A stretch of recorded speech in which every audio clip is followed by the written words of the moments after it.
the night of June 21st, 1941. The western border of the Soviet Union, silent in a way that was chilling. No gunfire, no alarms, only the pitch-black forests, the endless fields stretching without end, and a vague, uneasy feeling hanging in the air. But across the border was another world. More than 3 million German soldiers had taken their positions. Panzer columns lay hidden beneath the shadows of the trees. Artillery had been hauled forward, gun barrels aimed straight into Soviet territory. The Luftwaffe waited for the order to take off. Everything was ready. Only one thing remained, a single command. And in Berlin, Hitler could barely sleep. He paced back and forth inside the bunker, his eyes tense yet filled with certainty. This was not a battle. This was the moment Hitler believed he would rewrite the history of mankind. At dawn, June 22, 1941, 3:15 a.m., the eastern sky was still dark. And then a flash of lightning tore through the night. Then came an explosion, then another, and within seconds, the entire border, thousands of kilometers long, burst into flames. German artillery opened fire all at once, a firestorm unlike anything in history. The earth shook, forests ignited. Soviet border outposts were crushed in an instant. Red Army soldiers still asleep were awakened by hell. They did not understand what was happening. No declaration of war, no ultimatum. Only shells, only blood, only the roar of war. Operation Barbarossa had begun, and in the very first hours the Soviet Union fell into chaos. At frontline airfields, hundreds of Soviet aircraft sat neatly lined up on the runways, not dispersed, not camouflaged, not ready for combat. And the Luftwaffe descended like hawks. Bombs fell, flames erupted, aircraft burned into blackened blocks of steel. Within the first morning alone, the Soviet Union lost thousands of planes. Many never even left the ground. The skies over Western Soviet territory suddenly belonged to Germany. On the ground, the German armored spearheads began to move. Army Group North surged through the Baltic. Army Group Center, like a steel spear, drove straight into Belarus. Army Group South rolled down into Ukraine. German armored divisions did not advance step by step. They surged forward like a whirlwind. The Blitzkrieg tactic, lightning war, was unleashed on the largest scale in history. Soviet border units were crushed within hours. Telephones went dead. Headquarters received no reports. Many Soviet generals could not even believe the war had begun. In Moscow, Stalin awoke on that fateful morning. Reports poured in. Germany is shelling the border. German aircraft are bombing Kiev. German troops have crossed the Bug River. But Stalin remained silent. He said nothing. He did not believe it. He thought it was merely provocation by a few German commanders. A border incident.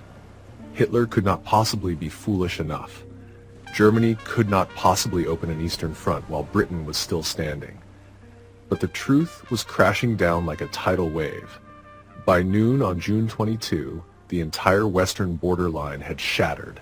The Red Army was cut apart, defensive units were isolated, the Air Force was wiped out, communications collapsed.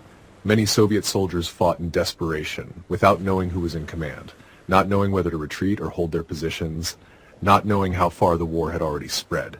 At Brest-Litovsk, one of the largest fortresses on the border, German troops stormed in. They believed the fortress would surrender within hours. But here, Soviet soldiers fought like ghosts.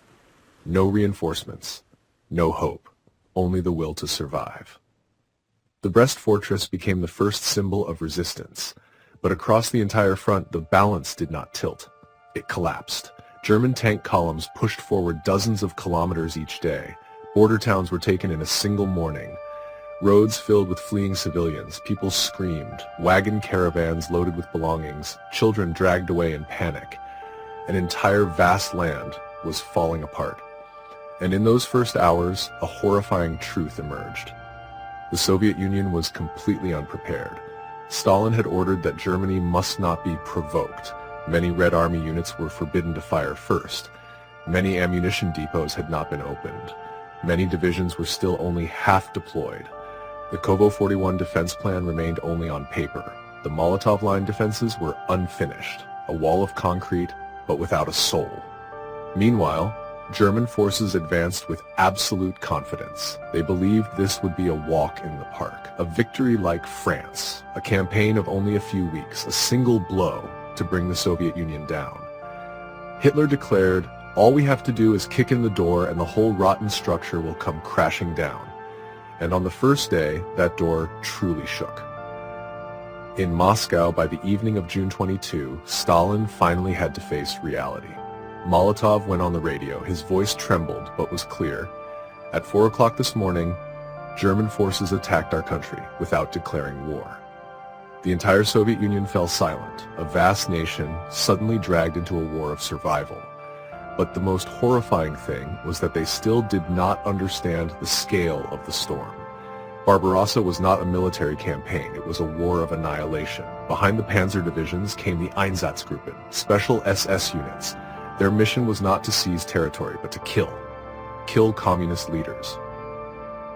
Kill intellectuals. Kill Jews. Kill anyone deemed unworthy to live. On the very first day, blood began to flow not only at the front, but also in the rear. And as night fell on June 22, the western border of the Soviet Union was no longer a border. It was a massive wound. Hundreds of thousands of Soviet soldiers were killed or captured. Thousands of aircraft were burned to ashes. Dozens of towns fell into German hands. A shock unlike anything before. But Barbarossa had only just begun. The first day was only the knock on the gates of hell. The days that followed would be the whirlwind that dragged all of Europe into a war of extermination. And ahead lay Minsk, Smolensk, Kiev, Leningrad, Moscow, a road of blood stretching to the very heart of Russia. And the greatest question now was, could the Soviet Union survive? Or would Hitler truly end everything in only 3 months?